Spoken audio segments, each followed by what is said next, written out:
సృష్టికర్త అయిన బ్రహ్మదేవుడికి స్థితికారకుడైన విష్ణుమూర్తికి మధ్య ఒక ఆశ్చర్యకరమైన వాదన మొదలైంది.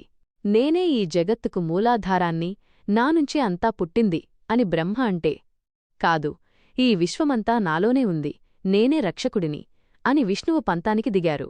వీరిద్దరి వాదన కాస్తా యుద్ధంగా మారింది. ఆ భీకర పోరుతో ముల్లోకాలు వణికిపోతుండగా వారి గర్వాన్ని అణచి సత్యాన్ని బోధించడానికి పరమశివుడు ఒక అద్భుతమైన వ్యూహం పన్నారు. అకస్మాత్తుగా ఆ ఇద్దరు దేవుళ్ల మధ్య కోటి సూర్యుల ప్రకాశంతో సమానమైన ఒక భయంకరమైన, అంతులేని అగ్నిస్తంభం ప్రత్యక్షమైంది. ఆ స్తంభం ఎక్కడ మొదలైందో, ఎక్కడ ముగిసిందో ఎవరికీ అర్థం కాలేదు.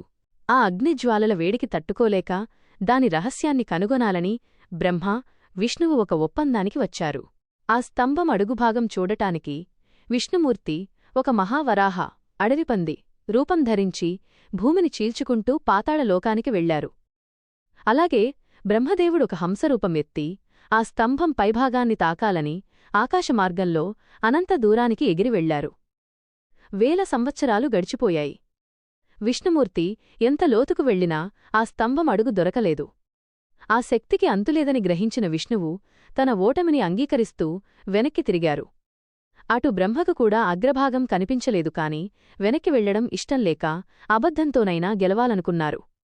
అదే సమయంలో ఆకాశం నుండి కిందకు పడిపోతున్న ఒక మొగలి పువ్వు బ్రహ్మకు కనిపించింది. అది ఆ అగ్నిస్తంభం పైనుంచి వేల ఏళ్లుగా కిందకు పడుతోందని తెలుసుకున్న బ్రహ్మ దానిని ప్రలోభపెట్టి తనతో అబద్ధం చెప్పడానికి ఒప్పించారు. తిరిగి వచ్చిన తర్వాత విష్ణువు వినయంగా, స్వామీ, నాకు అడుగుభాగం కనిపించలేదు అని నిజం ఒప్పుకున్నారు. కాని బ్రహ్మ మాత్రం, నేను అగ్రభాగాన్ని చూశాను, అందుకు ఈ మొగలిపువ్వే సాక్ష్యం అని బొంకారు.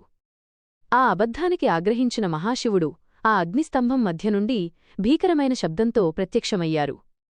శివుని ఉగ్రరూపాన్ని చూసి బ్రహ్మ భయంతో వణికిపోయారు.